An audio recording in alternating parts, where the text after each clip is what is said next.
Mr. President, I'm delighted to welcome you and Mrs. Trump to Buckingham Palace this evening, just 12 months after our first meeting at Windsor.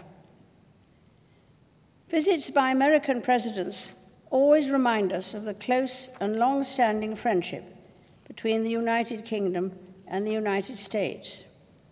And I'm so glad that we have another opportunity to demonstrate the immense importance that both our countries attach to our relationship.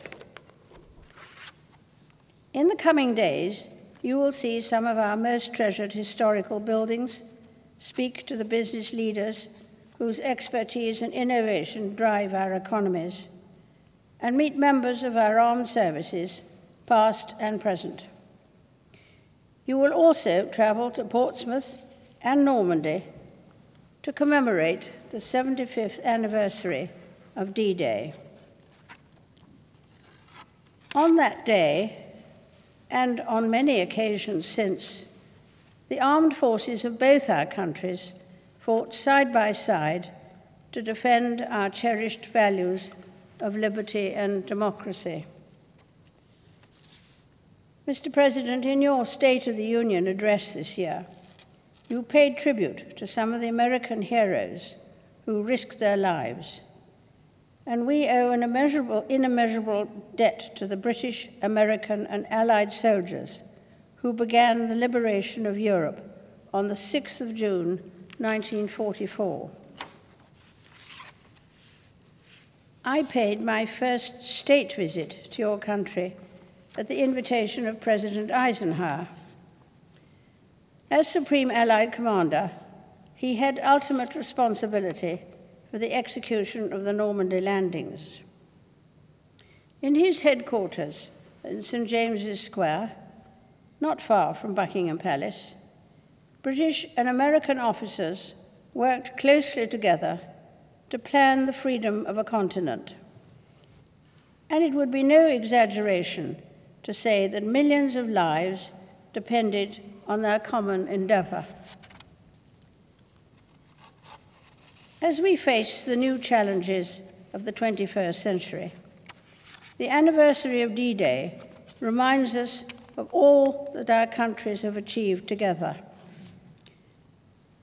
After the shared sacrifices of the Second World War, Britain and the United States worked with other allies to build an assembly of international institutions to ensure that the horrors of conflict would never be repeated.